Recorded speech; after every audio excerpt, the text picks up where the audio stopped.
પ્રભુવીર એક વખત કાકંદી નગરીમાં સમવસર્યા છે. આ એ જ કાકંદી નગરી છે કે જે કાકંદી નગરીએ 14,000 મુનિઓમાં શિરતાજ સમાન ધનના અણગારને જન્મ આપ્યો છે. સમવસરણ રચાયું છે કાકંદી નગરીના બાહ્ય પ્રદેશમાં, અને કદાચ એમ કહી શકાય કે સમગ્ર કાકંદી નગરીની પ્રજા એ સમવસરણમાં ઉપસ્થિત છે. ખોટ છે તે એકમાત્ર કાકંદી નગરીના રાજાની અને રાજકુમારની. બધાની આંખે ઉડીને એ નોંધ લેવાય છે કે કાકંદી નગરીનો રાજા જે આટલો પ્રભુભક્ત છે, અત્યંત દ્વિજ જૈન ધર્મી છે, એ સમવસરણમાં હાજર નથી. અને બીજી નોંધ લોકો આશ્ચર્ય વગર લઈ રહ્યા છે રાજકુમારના ન હોવાની, કેમ કે બધાને ખાતરી છે કે સમવસરણમાં રાજકુમાર હોય તો એ આશ્ચર્ય ગણાય, ન હોય એ બિલકુલ આશ્ચર્ય નથી. કારણ રાજકુમાર એનું ભયંકર શિકારી વૃત્તિ અને પાપમય જીવન. ભગવાનની દેશના ચાલુ થઈ અને સમવસરણમાં રાજાનું આગમન થયું. કાંચન રથ રાજા એ દિવસે કોઈ પણ કારણસર એમને બીજા કોઈ નગરમાં જવાનું થયું હતું, અને એ નગરમાંથી પોતે કાર્ય પતાવીને પાછા વળી રહ્યા હતા, અને એમને સમાચાર મળ્યા કે અચાનક જ કાકંદી નગરીમાં આગમન થયું છે. મહેલમાં પણ ન ગયા, પોતાના નગરમાં પગ પણ ન મૂક્યો, અને સીધે સીધા સમવસરણમાં આવી ગયા. એ આવ્યા, એમની સાથે મંત્રીઓ છે, પુરોહિતો છે, બધા છે. અને જોગાનું જોગ ગણો કે પ્રભુની ત્રૈકાલિક દૃષ્ટિનું પરિણામ ગણો. એ દિવસે પ્રભુની જે દેશના હતી એનો મુખ્ય સૂર અહિંસાનો, મુખ્ય સૂર જીવ મૈત્રીનો, મુખ્ય સાર સમગ્ર જીવ સૃષ્ટિ સાથે સંવાદિતા સાધવાનો. ભગવાનની દેશના ચાલતી જાય અને કાંચન રથનાથી આંખોમાંથી આંસુ નીકળતા જાય. પણ એ આંસુ જોઈને કોઈને આશ્ચર્ય ન થાય, કેમ કે કાંચન રથની અત્યંત લાચારી ભરેલી પરિસ્થિતિ ત્યાં બેઠેલું લગભગ દરેક જણ જાણે. બધા જ સમજે કે કાંચન રથ સામે મૈત્રી અને અહિંસાની વાતો કરવી એ એની દુખતી નસ દબાવવા જેવું છે. એક બાજુ જૈન ધર્મી રાજા છે, અહિંસા અને મૈત્રીના સંસ્કાર એને જન્મજાત મળ્યા હોય, લોહીમાં મૈત્રી છે, પોતાની પ્રજા સાથે આજ સુધી એને ક્યારે પણ ટૂંકારે વર્તન કર્યું નથી, અને પોતાના સમગ્ર રાજ્યમાં જેટલું પણ થઈ શકે એટલું અહિંસાનું પાલન કાયદાની મદદથી નહીં પણ હૃદયની શુદ્ધિથી કરાવ્યું છે. પોતે જ્યાં પણ જાય છે શાંતિ દૂત તરીકે, અહિંસાના વાહક તરીકે એની પોતાની પ્રસ્તુતિ હોય છે. અનેક નગરોમાં પોતે ફરે છે, અનેક રાજ્યોની મુલાકાત લે છે, અને રાજ્ય વચ્ચે જે કરાર પત્રો થાય એમાં પ્રભુની મૈત્રી અને અહિંસાને સ્થાન અચૂકપણે હોય છે.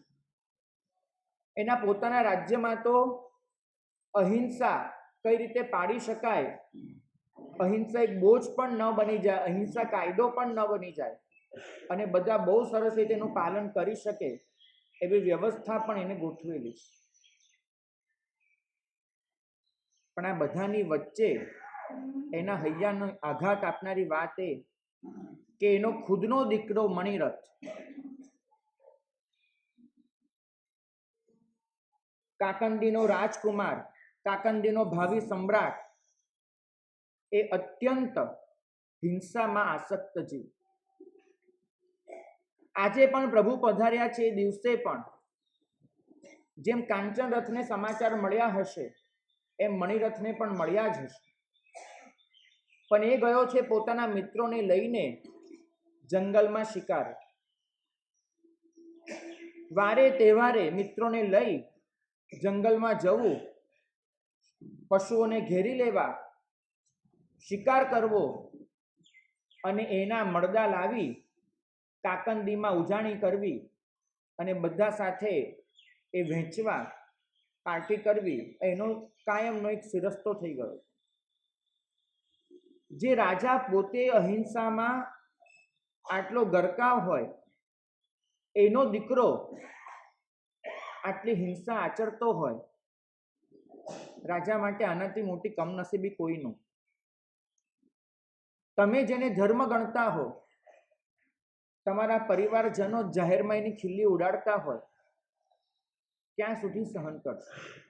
એકનો એક રાજકુમાર છે, કાલે રાજ્ય એને સોંપવાનું છે અને હૃદયમાં એક જ આ છે કે જેવો આ આવશે મારું બધું જ તહસ નહસ કરી નાખશે.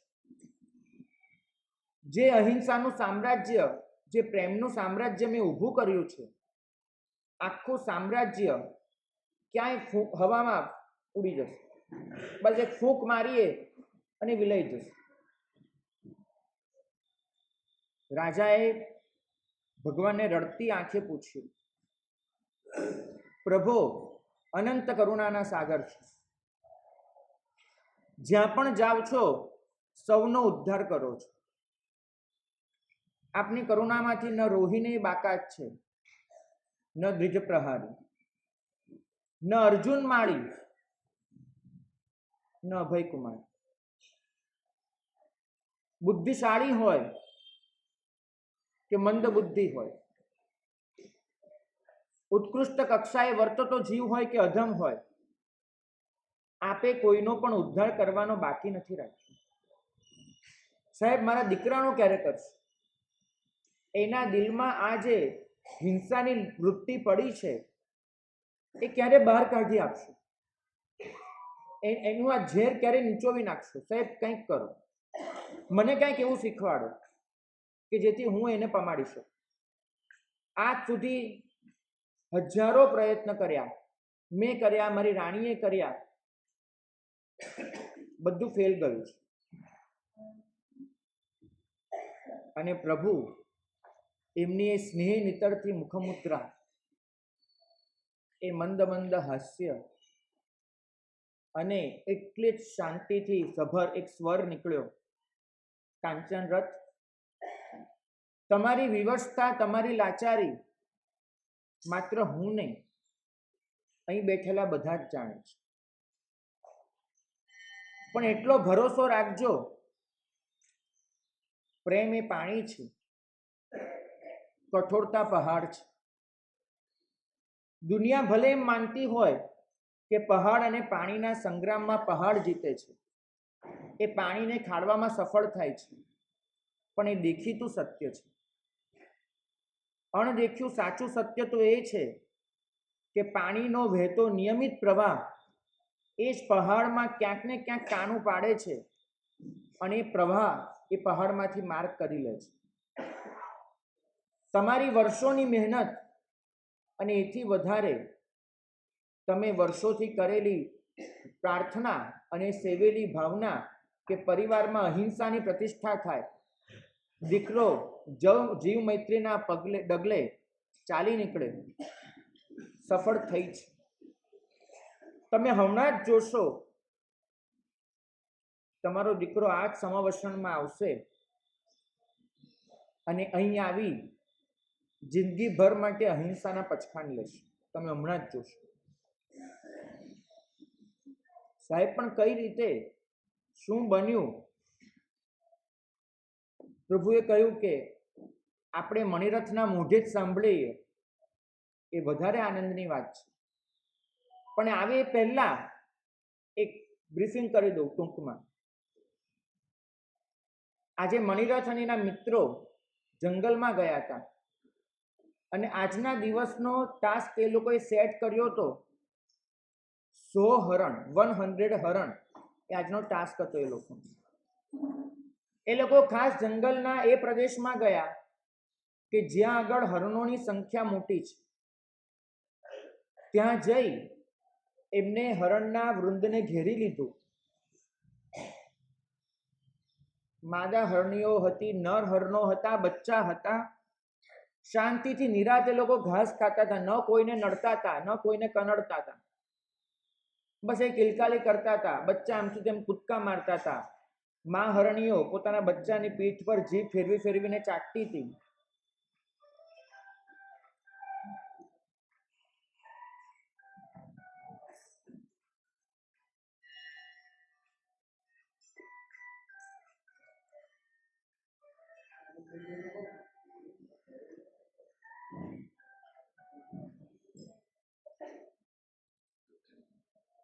અને એ હરણોના આનંદની વચ્ચે એ બધા જલ્લાદોની જેમ તૂટી પડે. તકલીફ તો એ થઈ કે એ લોકોએ જે રીતે હુમલો કર્યો તો હરણોને સાવચેત થવાનો કોઈ મોકો જ ન મળ્યો. કેટલાક હરણિયા વેરાઈ ગયા, કેટલાય ભાગી છૂટ્યા અને કેટલાય ત્યાં એ ટોળામાં બંધકની જેમ પુરાઈ ગયા. જે ભાગી ગયા એની પાછળ એ શિકારીઓ પડ્યા, કેટલાકને મારી નાખ્યા અને કેટલાક ભાગી છૂટ્યા. જે ટોળાની વચ્ચે ઘેરાઈ ગયા હતા એમના નસીબમાં તો માત્ર મોત હતું, મરી ગયા. પણ એ બધા હરણોની વચ્ચે એક આશ્ચર્યજનક ઘટના હતી કે એક હરણી એ બસ મણિરથની સામે ટુકડું ટુકડું જોતી જોતી ઊભી રહી. જ્યારે દરેક હરણ ડરના માર્યા ભાગી છૂટવા માટે અથવા તો બાણ વાગ્યા પછીની જે પીડા એને અનુભવ કરીને ચીસાચીસ કરી રહ્યું હતું, એક આક્રંદ છવાઈ ગયો હતો. એની વચ્ચે પણ એ માદા હરણી એ તમારા દીકરાની બરાબર સામે બસ આંખમાં આંખ પરોવી અને ઊભી હતી. એની આંખમાંથી નકરો સ્નેહ નીતરતો હતો. બસ એ મોટી મોટી આંખો એનાથી એ તમારા દીકરાને જોયા જ કરતી હતી. એને ડર નહોતો, એને હતો તો માત્ર પ્રેમ. તમારા દીકરાએ હરણીનો વધ કરવા માટે ધનુષ ખભેથી ઉતાર્યું, તીર ચઢાવ્યું. પ્રાણીઓની સિક્સ સેન્સ બહુ મજબૂત હોય. કાંચનરથ તરત ખબર પડે કે સામેવાળો મનુષ્ય શેના માટે આવ્યો છે. પણ એ હરણી એના શરીરમાં એક કંપારી પણ નહીં. બસ એ સ્થિરપણે ઊભી રહી, તમારા દીકરાની નજરમાં નજર પરોવીને એ બાણની સામે પણ હલી નહીં પોતે. તમારા દીકરાને એટલું ઘોર આશ્ચર્ય થયું મણિરથને કે આ કરવા શું માંગે છે, એને થાય છે શું. એ પોતે ધનુષ એક બાજુ કરી, ડાબા હાથમાં ધનુષ નમાવી અને હરણીની પાસે ગયો. સામાન્ય રીતે આવા સંજોગોમાં હરણી કૂદકા ભરી અને ભાગી છૂટે, પણ એ હરણી ઊભી રહી અને તમારા દીકરાએ એના શરીર પર જ્યાં હાથ અડાડ્યો ને ત્યાં તેનું રોમ રોમ ખીલી ઉઠ્યું, વિકસ્વર થઈ ગયું અને પોતાની જીભથી તમારા દીકરાને ચાટવા માંડી. અને પોતાને જે આવડે, એક હરણી જે રીતે પોતાનું વહાલ વ્યક્ત કરી શકે એવી રીતે વહાલ વ્યક્ત કરવા માંડી.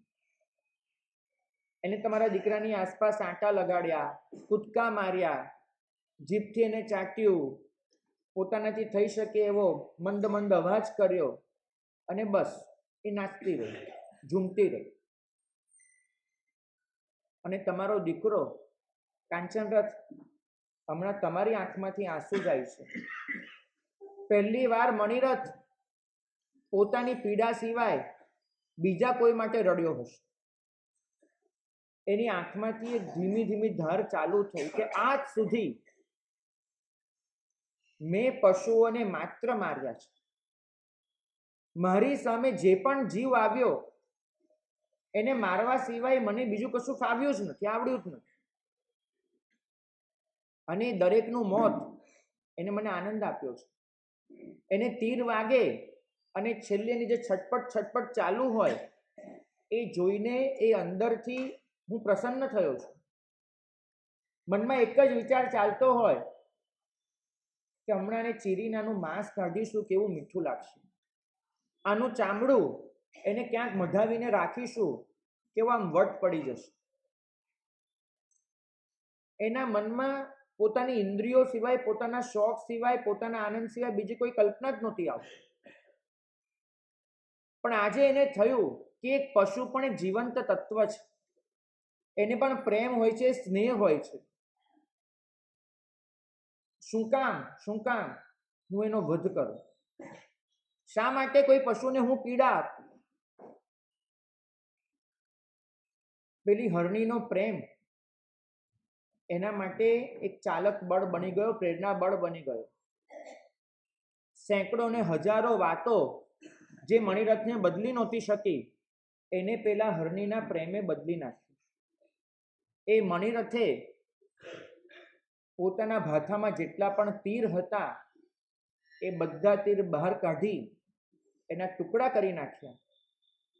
અને એને જેના પર પણ ભરોસો હશે એ બધાને યાદ કરી અને ત્યાં જંગલમાં પ્રતિજ્ઞા કરી કે આજ પછી ક્યારેય પણ કોઈ જીવની હિંસા નહીં કરે. અને એ મણિરથ જંગલમાંથી પાછો ફરી રહ્યો છે. એના મિત્રો એને છોડી ચૂક્યા છે.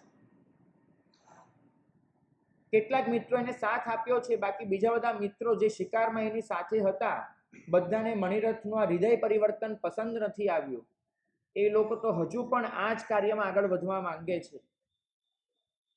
એ લોકો મણિરથનો સાથ છોડી ચૂક્યા છે. તો પોતાના કેટલાક મિત્રો સાથે મણિરથ એને સમાચાર મળ્યા કે મારું સમવસ્ત્રણ રચાયું છે અને બસ એ આવવા માટે નીકળી ગયા છે અને હમણાં જ આવશે. અને જ્યાં વાત પૂરી થઈ, રાજાનો ચહેરો આમ હસું થાય, ખિલખિલ થાય. વર્ષોની ઈચ્છા આ રીતે પૂરી થઈ. જે એકમાત્ર પ્રાર્થના પોતે પ્રભુચરણે કરી હતી કે મારો દીકરો કોઈ પણ રીતે હિંસાથી છૂટે, આ શિકારથી અટકે, એ આજે આવી રીતે કલ્પના બહારની રીતે બની જશે એનો ખ્યાલ પણ નહીં. એ પોતે પ્રભુનો આનંદ, પ્રભુની કૃપા માણતા રહ્યા. અને મણિરથ એ સમવસ્ત્રણમાં આવ્યો. દેદાર જુઓ અસલ શિકારીનો છે. કપડા બદલ્યા નથી અને એ કપડા પર લોહી છંટાયેલું છે, કેમ કે એ પહેલા કેટલા હરણ્યાને મારી ચૂક્યો છે. જંગલની ધૂળ, પરસેવો અને લોહી એનાથી એ ખરડાયેલો છે. પણ એનાથી વધારે રૂપાળું લાગે છે એનું મોં. કારણ કે પહેલી વાર એ મોં પર કોઈના માટેનો સ્નેહ પથરાયો છે. પહેલી વખત એ આંખમાંથી આંસુ નીતર્યા છે કોઈની માટેના લાગણીના. અને એટલું નક્કી માનજો, વરસ્યા પછીનું વાદળ અને આંસુ નીકળી ગયા પછીની આંખો બે દુનિયાનું શ્રેષ્ઠ સૌંદર્ય હોય છે. એક પેલું વરસી પડેલું વાદળ હોય કે જે પોતે ખાલી થઈ ચૂક્યું છે, અને એક આંખો હોય કે જે લાગણી વરસાવી ચૂકી છે. લોકો એ આંખો સામે, ચહેરા સામે જોતા રહ્યા. અને મણિરથ આવ્યો પ્રભુ પાસે. આવીને પ્રભુને કહે કે પ્રભુ, જૈન છું, સંસ્કાર તો છે સમવસ્ત્રણમાં કેવી રીતે શું કરવું જોઈએ, પણ આજે બધી જ ફોર્માલિટી, બધી જ ઔપચારિકતા એને બાજુ પર મૂકી દઉં છું અને એક જ પ્રશ્ન પૂછું છું, એ હરણી ડરી કેમ નહીં?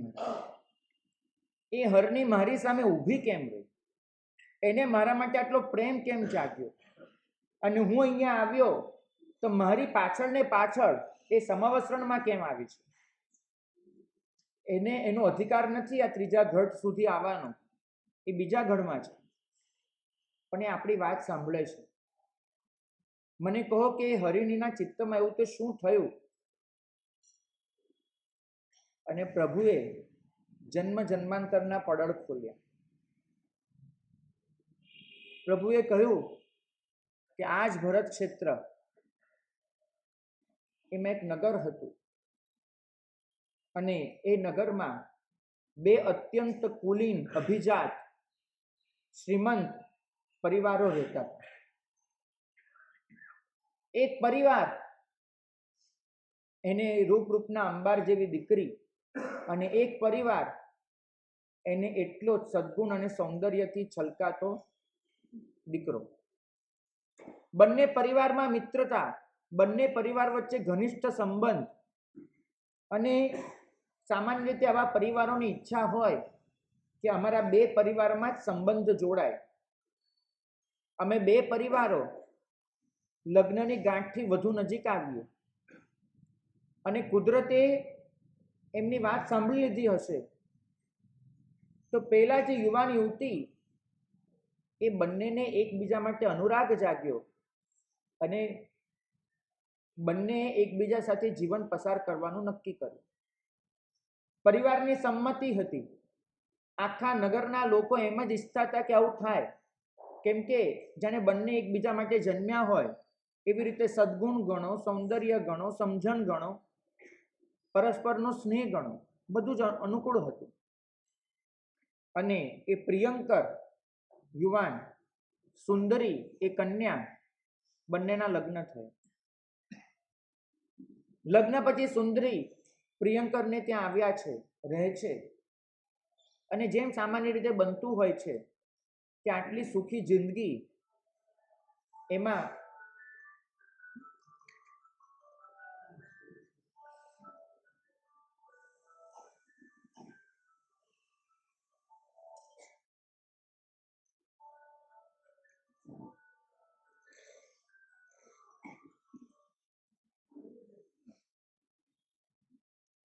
મહિનાઓ દિવસોની જેમ પસાર થાય, દિવસો કલાકોની જેમ અને કલાકો મિનિટની જેમ. એટલો સરસ સમય પસાર થઈ રહ્યો છે, બંને જણ સુખી છે અને બંનેના મા બાપની આંખો ઠરી રહી છે કે અમારા દીકરા દીકરી એનો એક સંસાર સેટ થઈ ગયો છે. પણ સામાન્ય રીતે એ બનતું જ હોય છે કે જ્યાં આપણને લાગે કે બધું સેટ થયું, ત્યાં જ કર્મનો ઉદય આવે અને ત્યાં જ કંઈક એવી ઘટના બને કે જેને લીધે એ બધું જ ખોરવાઈ જાય. પ્રિયંકરને કોઈ પકડી ન શકે એવી બીમારી લાગુ પડી, અને જોત જોતામાં તો પ્રિયંકરે પથારી પકડી લીધી. પ્રેમ એટલો છે સુંદરીને કે પ્રિયંકરની બીમારીએ એને પાગલ બનાવી નાખી છે. પ્રિયંકરના ઓરડામાંથી ખસતી પણ નથી. ખાવું, પીવું, નહાવું, ધોવું, આ બધું જ એક તરફ, સુવાનું એને કબૂલ નથી.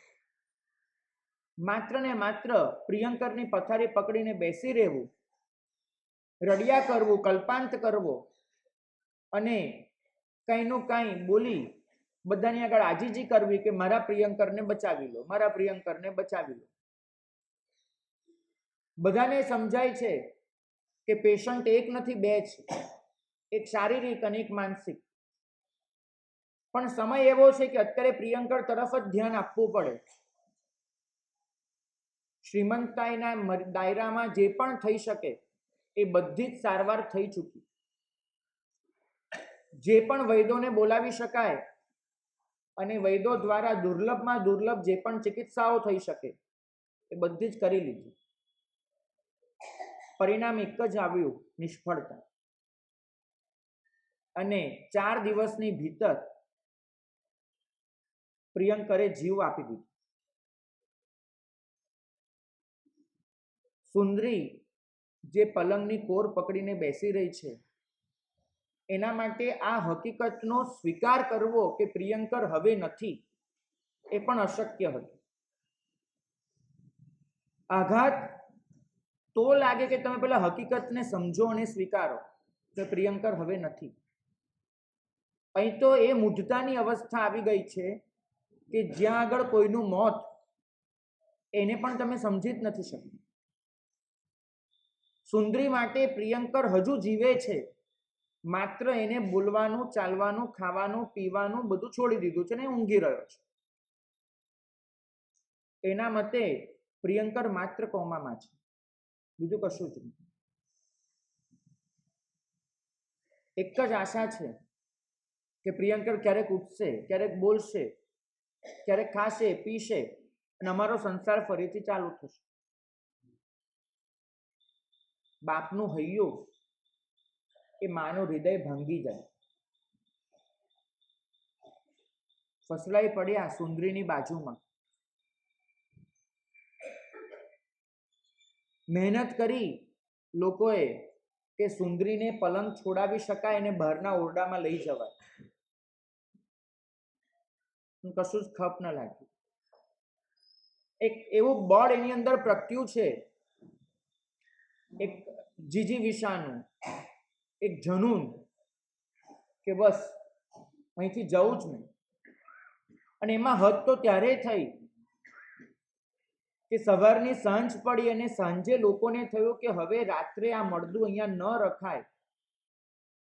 દુખતા દિલે ખુદ પ્રિયંકરના બાપે લોકોને કહ્યું કે સુંદરીને અમે સાચવીએ છીએ, તમે પ્રિયંકરને લઈ જાઓ.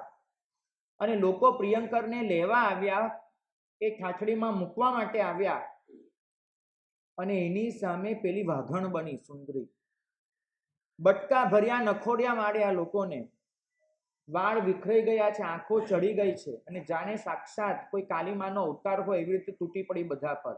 હાથમાં જે આવ્યું છૂટું ફેંક્યું, વાસણો ફેંક્યા, વસ્તુઓ ફેંકી અને લોકોને બધાને ઓરડામાંથી બહાર ફેંક્યા. જાઓ અહીંથી, મારા પ્રિયંકરને હાથ લગાડવાની કોઈએ જરૂરત કરવાની નથી, કશું જ નહીં. એક જનૂન એવું આવી ગયું છે કે એને કેમ કરીને સમજાવવું કોઈને ખબર નથી પડતી. આઘાત તો કોને ન હોય, આખા નગરને છે. પોતાની દીકરી વિધવા થઈ છે એ સમાચાર જ મા બાપને ભાંગી પાડવા માટે પૂરતા હોય, પણ એ મા બાપ સમજે છે કે હમણાં એ દુઃખને તો બાજુમાં મૂકો, પહેલા આ વસ્તુને પતાવવી પડશે. આ પાગલ પણ સુંદરીને ખતમ કરી નાખશે. માં બેઠી ખોળામાં સુંદરીનું માથું લીધું, પસવારતી જાય છે અને એને સમજાવવાનો પ્રયત્ન કરે છે કે શું પરિસ્થિતિ છે, પ્રિયંકર હવે નથી. એને દેખાય છે કે આવો લાડકો જમાઈ સામે સૂઈ ગયો છે, પતી ગયો છે જમાઈ, અને જમાઈના મળદા પાસે બેસી અને દીકરીને સમજાવવાની વેળા આવી છે. પણ એ દીકરી એ સમજે તો ને. એને તો માને બહાર કાઢી નાખી, ન પિતાને ગણકાર્યા, ન સાસુ ન સસરો. 2 દિવસ સુધી એ ઓરડામાં કોઈને પગ ન મૂકવા દીધું. મળદું તો ધીમે ધીમે સડવાનું. શેઠ સમજી ગયા કે આનો નિકાલ જલ્દીથી નહીં આવે. વૈદોને બોલાવી સુંદરીને ગમે તેમ કરીને સમજાવી અને પેલા મળદા પર એવા લેપ કરાવડાવ્યા કે જે લેપને લીધે મળદું હજુ 4-5 દિવસ ટકી જાય, બહુ સડે નહીં, કેમ કે મામલો જલ્દી પૂરો નહોતો થવાનો. અને બીજા દિવસની રાત્રે સુંદરીને એક પરમ સત્ય સમજાઈ ગયું કે મારો પ્રિયંકર જીવતો છે અને આ બધા ભેગા મળીને એને બાળી નાખવાના છે. હવે એક જ રસ્તો બચે છે મારી પાસે કે આ બધાની નજરથી આને દૂર લઈને જતી. અને એનો અટલ નિશ્ચય, એ ફૂલ જેવી કોમળ યુવતી એને પેલા પ્રિયંકરનું મળદું પોતાના માથે લીધું. ક્યાંથી એનામાં એટલી તાકાત આવી ન માલુમ કે આખું મૃત શરીર એને ઉચકી લીધું, ઉચકીને પોતાના માથે ચડાવ્યું અને માથે ચડાવી દરવાજા ખોલી મહેલના અને પોતે નીકળી ગઈ. રસ્તે ફરે છે અને ચીસા ચીસ, મારો પ્રિયંકર જીવતો છે. કોઈ અમને સાચવશે? એક દુખિયાની નારીને કોઈ આશરો આપશે? બધા ભેગા મળીને મારા પ્રિયંકરને મારી નાખવા બેઠા છે, બાળી નાખવા છે બધાને. કોઈ છે મારું સાંભળે એવું? કોઈ લઈ જશે? કોઈ અમને રહેવા દેશે? બસ ગલીએ ગલીએ ફરે છે, કોઈ આશરો આપો, કોઈ આશરો આપો. કોણ આવવા દે એને ઘરમાં? એ સુંદરીને, એ પ્રિયંકરના મળદા સાથે કોણ આવવા દે? લોકો ખોલે છે બારી, લોકો આવે છે ઝરૂખામાં, લોકો આવે છે દરવાજો ખોલીને બહાર, પણ આ પરિસ્થિતિ જુએ છે, બધા રડે છે. આ એક આપણને હૈયું હાથમાં ન રહે, કંપારી છૂટી જાય એવી ઘટના છે આ. કે એક સ્ત્રી એનો જુવાન જોત પતિ ગુમાવી ચૂકી છે. ખાલી હજુ એક છોકરીની ઉંમર છે 23-24 વર્ષની, વધારે તો ઉંમર પણ નથી થઈ. અને 23-24 વર્ષે સ્ત્રી આવી રીતે બે હાથે પેલું મળદું લઈને ફરતી હોય, આવી હાલતમાં ભૂખી તરસી અને ચીસાચીસ કરતી હોય. લોકો હલી ગયા. સમજણ નથી પડતી કે આનું શું કરવું. સૌથી વધારે ભાંગી પડ્યો છે તો એ સુંદરીનો બાપ. લાટ ખોટની દીકરી છે, અને એ દીકરી એ આવી રીતે ગલીએ ગલીએ ફરતી હોય. એ દોડ્યો બધાને સાથે લઈને, સુંદરીને વળગી એને પસવારીને પોતાના મહેલમાં લાવવા માટે. પિતાજી, તમારે ત્યાં તો નહીં જાવ. ગઈકાલે શું કહેવા આવ્યા હતા? તમે તમારી પત્ની મરી ગયા છે ને? મારા સ્વામીનાથ મરી ગયા છે, મને ખબર છે. એકવાર ઘરે પગ મૂક્યો ને, તમારો પ્રિયંકર બચે નહીં તમારે ત્યાં.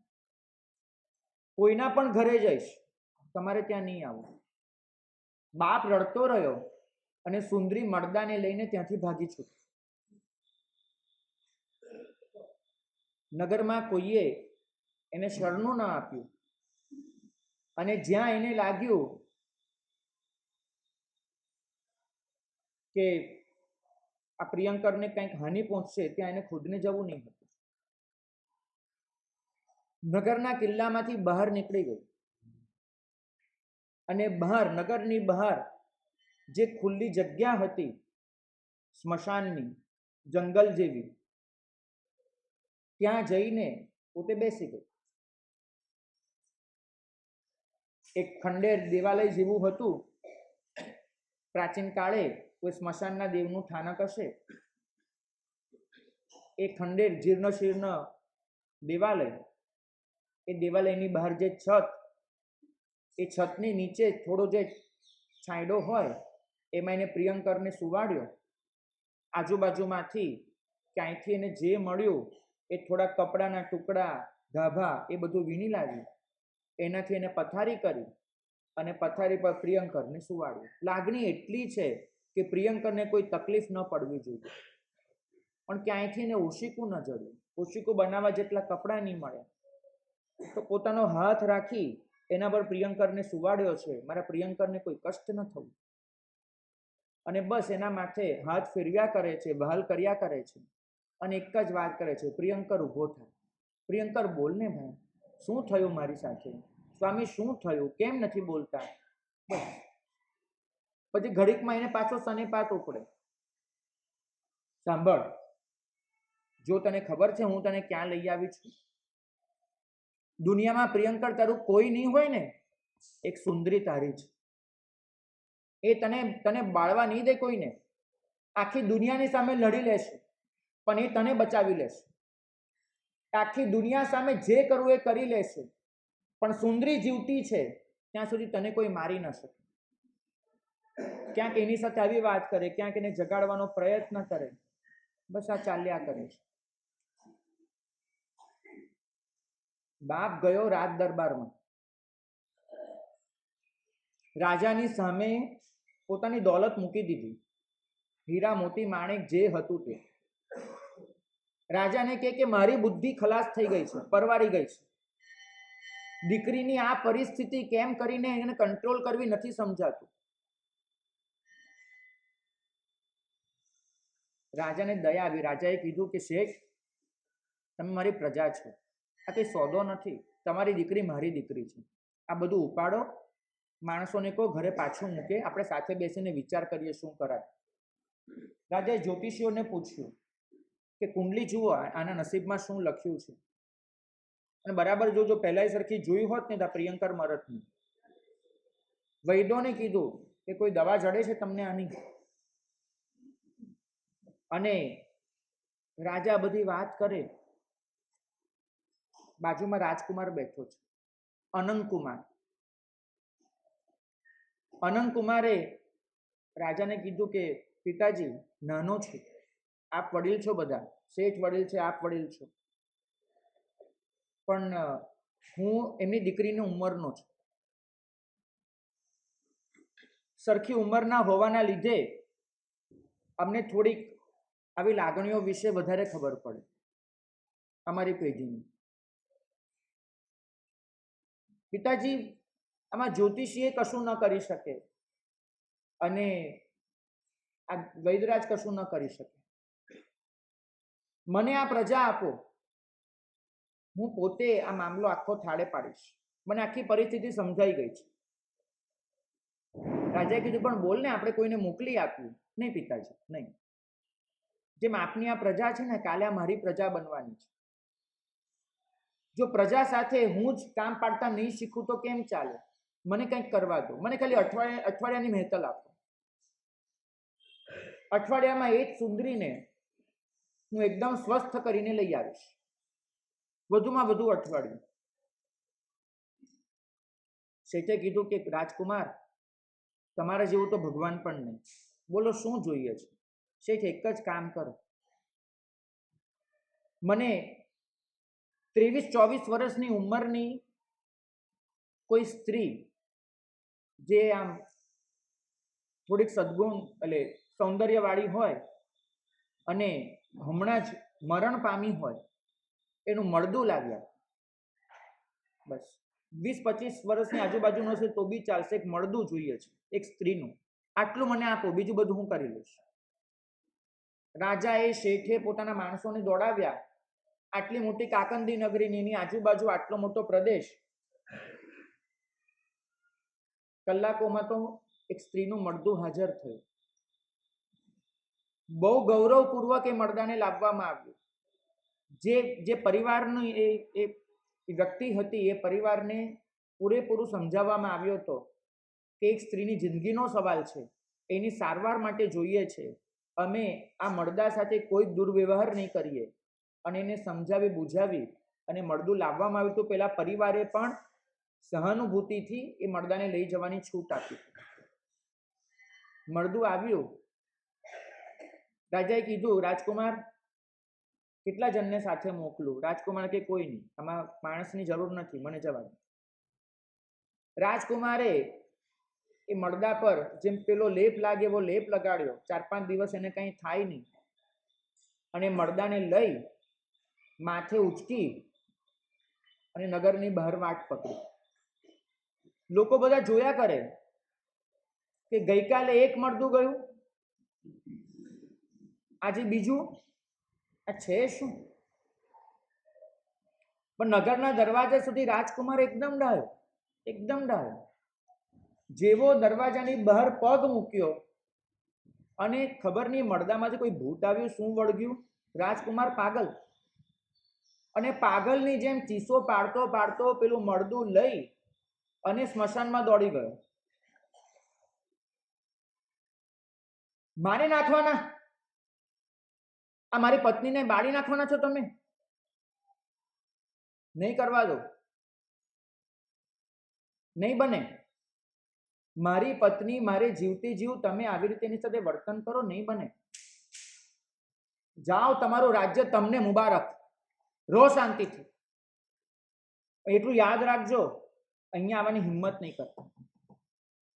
તમે તમારી જગ્યા, અમે અમારી જગ્યાએ.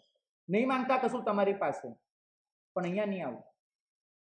અને એ મળદું લઈ અને રાજકુમાર બરાબર પેલી સુંદરીની બાજુમાં જઈ બેસી. એને મળદું ઉતાર્યું અને પોતે પેલા ખંડેરની દિવાલે ટેકો દઈને બેઠો, હાંફે છે, ચીસો પાડીને થાક્યો છે, એકદમ ધૂળથી ખરડાયેલું એનું અસ્તિત્વ છે. સુંદરી એની સામે આમ ટગર ટગર જોયા કરે. પેલાએ કીધું, બેન આ શું? તમારી સાથે પણ મારા જેવું જ થયું લાગે છે. તો કે હા, આ નગરના લોકો પાગલ થઈ ગયા છે. મને એમ કે ખાલી મારી સાથે આવું કરે, આજે તમારી સાથે કર્યું લાગે છે. શું થયું?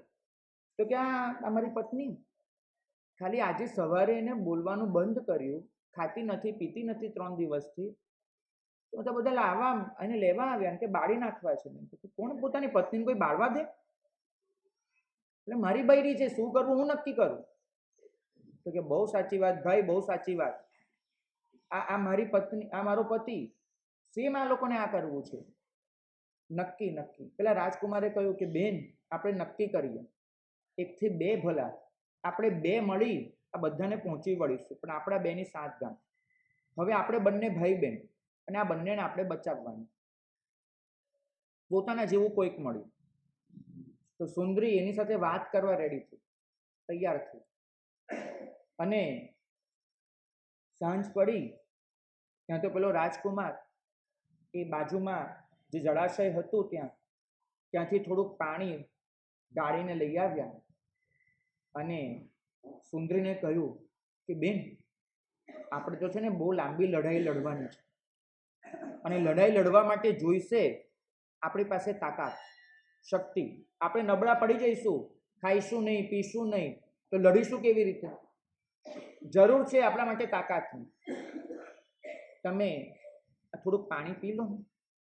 મને નથી લાગતું તમે ક્યારનું પાણી પીધું હોય. હા, નથી પીધું. પણ આને મૂકીને જવું ક્યાં? અને લઈને જવું તો પાણી કેવી રીતે લાવું? 2 હાથે તેને ઉચકું અને આને અહીંયા મૂકીને જવું ને કોઈ લઈ જાય તો પાણી કોણ પીએ? જો બેન ચિંતા નહીં કરો, પાણી વાપરું. સુંદરીએ પાણી વાપર્યું, થોડીક સ્વસ્થ થઈ. 4 દિવસે તમે મોઢામાં પાણી ગયું છે, થોડી સ્વસ્થ થઈ. પેલો પોતાની સાથે થોડુંક ખાવાનું લઈને આવ્યો. એને કીધું બેન ચલો આપણે બંને ખાઈ લઈએ. થોડુંક ખવડાવ્યું અને એ દિવસે રાત્રે એને થોડું સુવડાવી પણ થઈ. પોતે બેઠો છે, 2 મરદા છે અને સુંદરી એને સુવાડી. બીજ દિવસ થયું, ગઈકાલે ખાધું તું પીધું તું, તો નિત્ય ક્રિયા પણ સુંદરીને કરવી પડે. એને પહેલાને કીધું કે ભાઈ મારે દૂર જવું પડે એમ છે, પણ એને લઈને કેવી રીતે જવું? તો કે બેન તમે ચિંતા નહીં કરો, હું સમજુ છું, તમારા શ્રાવકને કશું જ નહીં થાય, તમે જાઓ, હું છું અહીંયા સાચવવા માટે. સુંદરી એને ભરોસો હતો, 1 દિવસમાં એટલો ભરોસો જીતાઈ ગયો હતો તો પોતે ગઈ. પણ આમ જતા જતા છે ને પાછળ નજર કરતી જાય કે કાંઈક કરતો તો નથી ને પેલો. પણ એને જોયું નિરાતે બેઠો છે, બરાબર બંને તરફ નજર રાખે છે.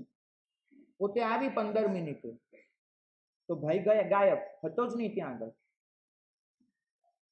સુંદરીએ બૂમો પાડી તો અનંતકુમાર પાછો આવ્યો. આવીને કે બેન, એટલે સુંદરી સમજી ગઈ કે એક બાજુ આવવાનો ઈશારો કરે છે. દેવાલયની પાછળના ભાગમાં ગયા. એને સુંદરીને કહ્યું કે બેન એક નવાઈ ભરેલી વાત બની છે, કહું ન કહું બહુ ચિંતા થાય છે, પણ બેન છો એટલે કહેવું પડે. આ તમે આમ ગયા અને મને તરસ બહુ લાગી હતી, પાણી ખૂટી ગયું હતું, તો પાણી ભરવા ગયો અને અચાનક પાછો આવતો હતો ને તો કંઈક અવાજ કાને આવ્યો અને મેં નજર કરી તો મેં જોયું, બેન તમે માનો નહીં, હું ઝાડીની પાછળ, આ બંનેને ખબર નહીં કે હું જોઉં છું. એ બંનેને એમ કે આપણે 2 છીએ નહીં. એટલે તમારા પતિ એ મારી પત્નીને કહેતા હતા કે આપણી પાસે બહુ થોડી મિનિટ છે, પણ હું સમજુ છું કે તે શું કર્યું છે ને મેં શું કર્યું છે. હું ફટાફટ મારી વાત કરી દઉં, તારી વાત હું પછી સાંભળીશ. આ મારી પત્ની છે ને, એનું નામ સુંદરી છે. એને પ્રેમ બહુ છે મારા માટે, પણ એ પ્રેમ છે ને આમ ગળાનું બંધન બની ગયું છે, મને બહુ ગુંગળામણ થાય છે. આખો દિવસ એને મારી સાથે જ રહેવું હોય, ખાવું મારી સાથે, પીવું મારી સાથે, આખો દિવસ મારી સાથે ને સાથે ફર્યા કરે. તો મને હવે આ પ્રેમ છે ને ગૂંગળામણ લાગે છે. મને થોડુંક મુક્ત વાતાવરણ જોઈએ, પણ એ સમજતી નથી. એને કહેવું કેવી રીતે મને સમજાતું નથી. મનથી એટલો થાકી ગયો છું કે બસ મેં અઠવાડિયાથી હવે બોલવાનું ચાલવાનું બધું જ બંધ કરી દીધું છે ને સૂઈ રહું છું. એનો પ્રેમ થોડો ઘટે તો મને થોડીક મુક્તિ જોઈએ છે. આ બધી માનસિક મને પીડા બની ગઈ છે એનો પ્રેમ મારા માટે.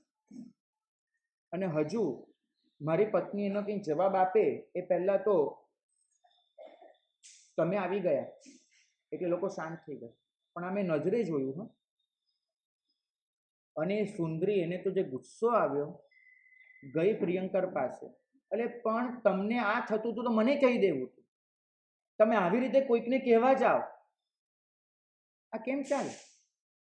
હું તમારા માટે આખા નગરને છોડીને, પરિવારને છોડીને અહીંયા આવીને બેઠ્યો છું આવી સ્થિતિમાં, અને તમે આ બધું વિચારો છો? હવે આ જો વસ્તુ બની છે તો નહીં ચાલે. જલ્દી ઊભા થઈ જાઓ, અને સૂવું હોય 2 દિવસ આરામ કરવો હોય તો કરી લો, પણ આ વસ્તુ તો નહીં ચાલે. અને પછી સાંજ સુધી ખસી નહીં, કે પોતે ખસીને એની જોડે વાત કરવાનું પાછું કરી દે તો એ ન બને, નહીં થવું જોઈએ.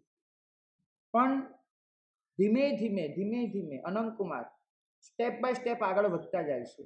સુંદરીના મનમાં એક ભરોસો જન્માવતા જાય છે કે પોતે સુંદરીનો સાચો ભાઈ છે, હિતેચ્છુ છે, અને એનો પતિ એ ખરેખર જે પ્રેમ એને આપવો જોઈએ એને બદલે બીજા કોઈને આપવા માંગે છે. અને એમ કરતા કરતા એક દિવસ જ્યારે સુંદરી ગઈ હતી ત્યારે અનંતકુમારે ચાલાકી કરી અને એ સ્મશાનમાં જે કૂવો હતો, અવાવરૂ કૂવો, એમાં બંને મરદાને ફેંકી દીધો અને ઉપરથી ઘાસ ફૂસથી પાછો કૂવો ઢાંકી દીધો. એટલે જલ્દી ખબર ન પડે કે અહીંયા કૂવો હતો. અને બંને મરદા અંદર. સુંદરી પાછી આવી, અને પાછી આવીને એને જોયું કે 2 જણ છે જ નહીં. ફાટી પડી. અને એ વખતે અનંતકુમાર એને સુંદરીને કહ્યું કે આજે મને સંસારની સાચી હકીકત સમજાઈ ગઈ. તમે એ બાજુ ગયા, હું મારા કામે ગયો, અને છેલ્લા 3 દિવસથી જે ચાલતું હતું ને, બેન તમે બહેન છો એટલે છોડી દઉં છું. મારી પત્ની સંપૂર્ણ સમર્પિત મહાસતી હતી, કુલીન હતી. આજ સુધી એને કોઈ પર પુરુષ સામે નજર નહોતી માંડી. પણ બેન, આ તમારો પતિ એવો લંપટ અને દુરાચારી નીકળ્યો, એને મારી પત્નીનું મગજ ફેરવી નાખ્યું. અને આજે બંને જણ મેં જોયું હાથમાં હાથ પકડીને ભાગી છૂટ્યા મારી નજર સામે.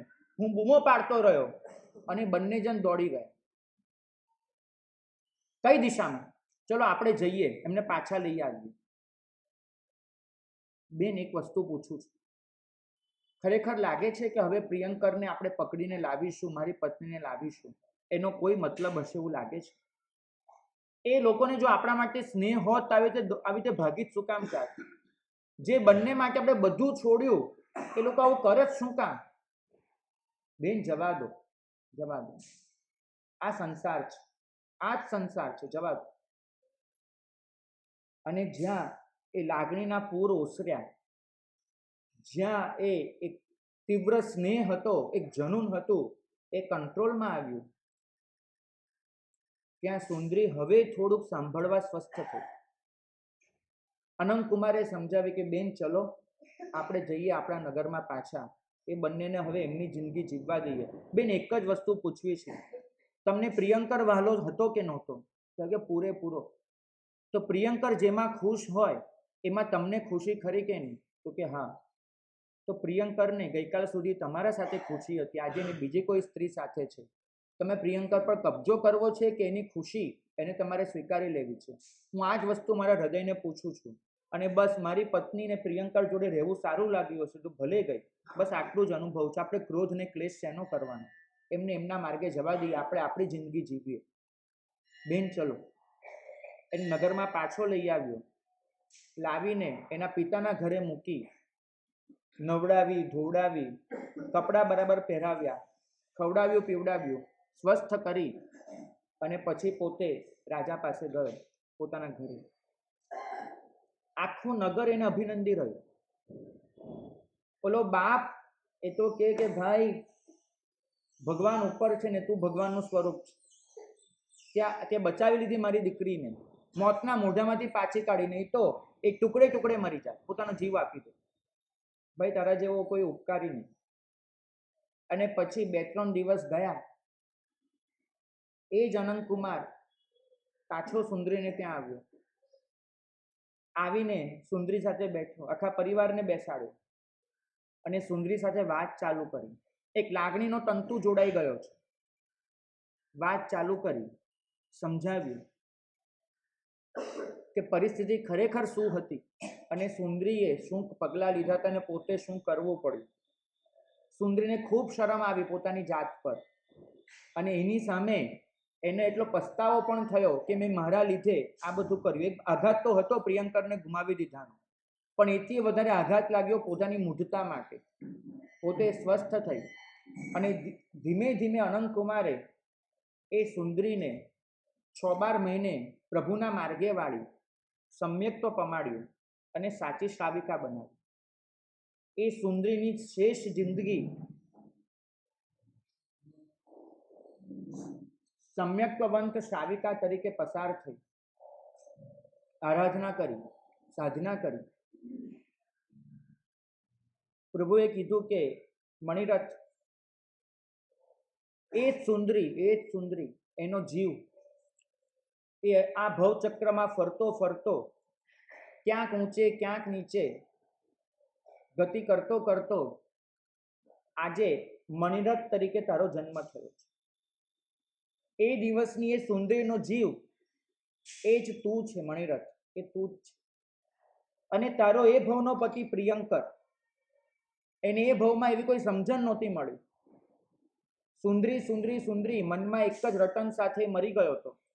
આર્ત ધ્યાનમાં મોત થયું હતું અને પરિણામે આજ સુધી એ તિર્યંજ ગતિમાં જ આથડતો રહ્યો છે. અને એ આથડતા આથડતા એનો હરણ તરીકે જન્મ થયો. આજે જંગલમાં અચાનક તું એને મળી ગયો અને એ પૂર્વ ભવનો સ્નેહ જાગી ઉઠ્યો. તારા મનમાં કોઈ વિશેષ સ્પંદનો ન રચાયા, પણ એને રચાઈ ગયા. અને એના પ્રેમે તારી અંદર પણ પ્રેમ જગાડ્યો, અનુબંધ જગાડ્યો.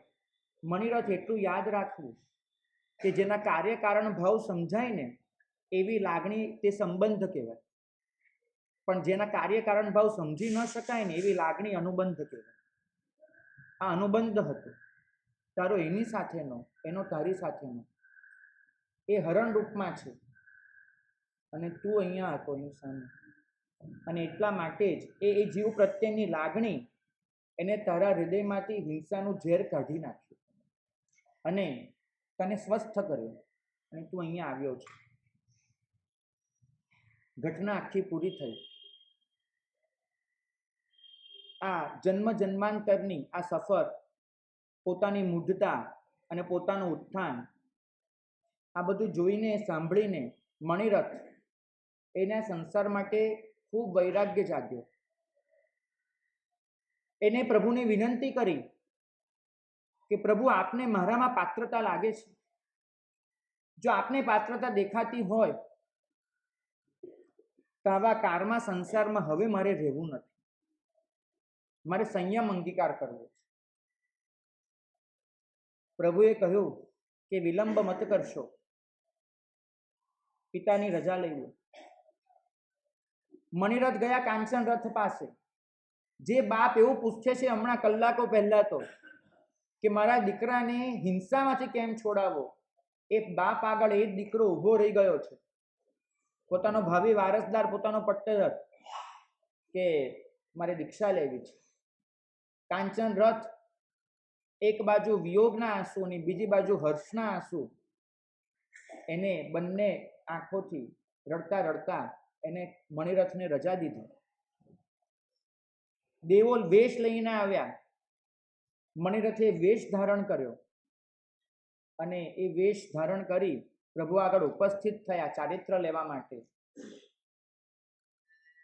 પ્રભુ ચારિત્રની વિધિ શરૂ કરાવે.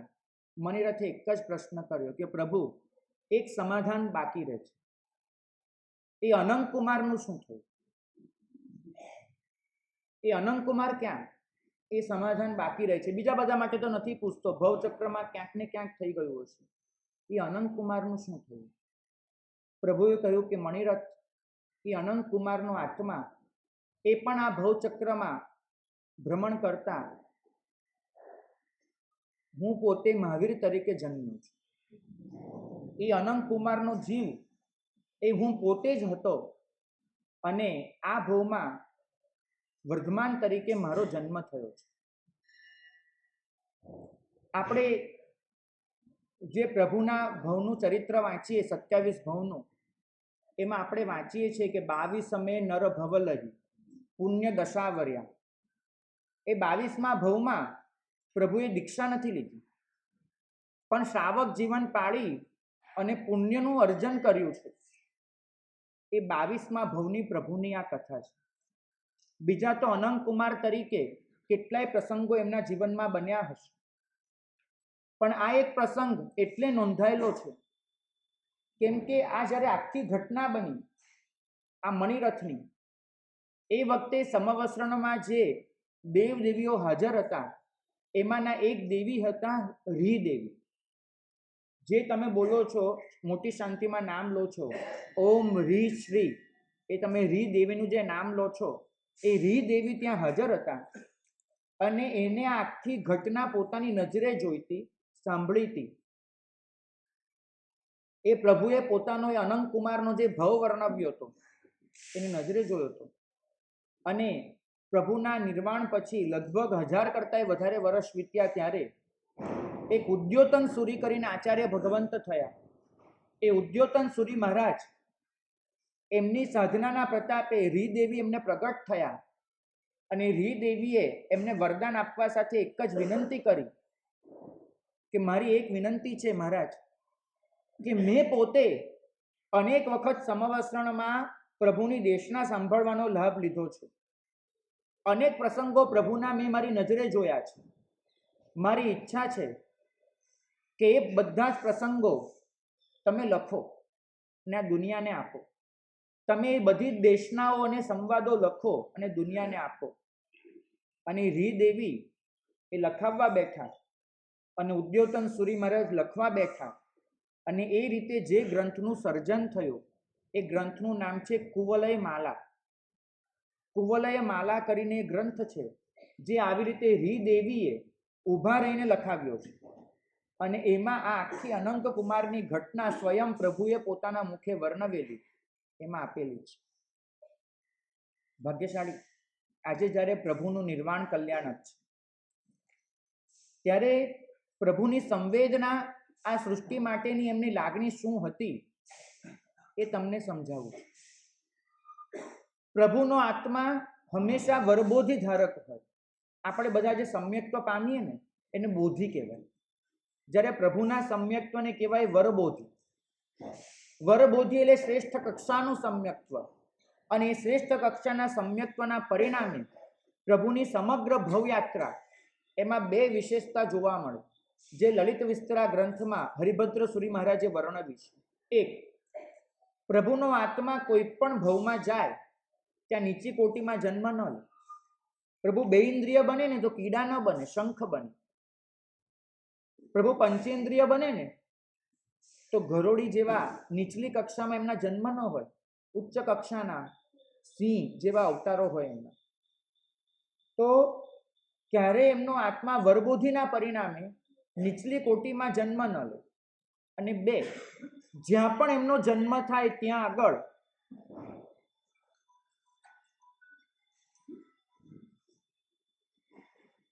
એ ભવ સહજ જે હિંસા હોય એને છોડી દો તો લગભગ એમનું અસ્તિત્વ એવું હોય કે જે બીજાના કલ્યાણમાં નિમિત્ત બનતું. તમે ભગવાનનો મરીચી તરીકેનો ભવ જુઓ, એમાં પણ એમને હજારો લોકોને પ્રતિબોધ પમાડવાની મહેનત કરી છે. અને નૈસાર તરીકેનો જુઓ તો પણ જંગલમાં પણ કોઈ અતિથિને શોધવા નીકળ્યા છે. તમે વિશ્વભૂતિના ભવમાં જુઓ તો લડવાને બદલે એ સંસાર છોડીને દીક્ષા લેવાનું પસંદ કરે છે. અને ત્રિપૃષ્ઠના ભવમાં જુઓ તો લોકોને બચાવવા માટે પોતાને કોઈ નિસ્બત ન હોવા છતાં પેલા સિંહ સામે લડવા જાય છે. પોતે નંદન ઋષિના ભવમાં જુઓ તો આપણા સૌના ઉદ્ધાર માટે 1 લાખ વર્ષના માસક શમન કરે છે. અને મહાવીર સ્વામીના ભવમાં જુઓ તો પોતાની માતાને કષ્ટ ન પડે એના માટે ગર્ભાવસ્થામાં પણ પોતાનું શરીર સંકોચી લે છે. લાગણી પ્રભુની શત ધારાએ કોઈ પણ ભવમાં વહેતી જ હોય. ભાગ્યશાળી જ્યારે મહાવીરની કથા કરો છો ને ત્યારે તમે કંઈક ને કંઈક ઉપસર્ગ પરિસર અને કઠોરતા બસ એને જ નજર સામે લાવો છો. ક્યાંક પ્રભુની કોમળતાને વિચારજો, ક્યાંક આ સૃષ્ટિમાં એમને જે સ્નેહની સરવાણી પાથરી છે, વેવડાવી છે, એને નજરમાં લેજો. ક્યાંક એ પ્રેમમય અસ્તિત્વનો અનુભવ કરજો અને ક્યાંક એમને જે આખી દુનિયાને પ્રસન્નતામાં તરબોળ કરવાની મહેનત કરી છે એ પ્રસન્નતાનો ભાગ બની જજો. એક પ્રશ્ન આજના દિવસે પોતાની જાતને પૂછજો કે એ સભામાં હું બેઠો હોત અને પેલો બાપ આવી રીતે ખોળો પાથરીને ઊભો રહ્યો હોત તો મેં પોતે એક છોકરીને બોધ પમાડવા માટે, એક બહેનને બોધ પમાડવા માટે આવી રીતે સ્મશાનમાં જવાનું પસંદ કર્યું હોત, મળદાને સાથે રાખવાનું પસંદ કર્યું હોત, આવી રીતે એક જીવના ઉદ્ધાર માટે આવો પરિશ્રમ કર્યો હોત. રાજકુમારની આ ફરજ નહોતી, પણ તીર્થંકરના આત્માનું કર્તવ્ય ચોક્કસ હતું. મનુષ્યની ફરજ હોઈ શકે છે, આત્મા તો પોતાના કર્તવ્ય માટે જન્મતો હોય છે. એમને પોતાનું કર્તવ્ય બખૂબી નિભાવ્યું અને આપણી સામે એક આદર્શ મૂકતા ગયા કે જીવ કોઈ પણ પરિસ્થિતિમાં હોય એનો પ્રતિબોધ પમાડવો, એનો ઉદ્ધાર કરવો એ તમારી ફરજ છે. આપણે સૌ પ્રભુના આ માર્ગે ચાલીએ અને પ્રભુની એ જ હિત શિક્ષાને પોતાના અંતરમાં ધારણ કરીએ, એ જ મંગલ કામના. અનંતકુમાર એ આપણા દિલમાંથી ક્યારેય ન ઘૂંસાય અને જીવનની દરેક પળે આપણે પણ એ પ્રેમ, પવિત્રતા, પ્રસન્નતાના દરિયામાં ગરકાવ રહીએ, એ જ મંગલ.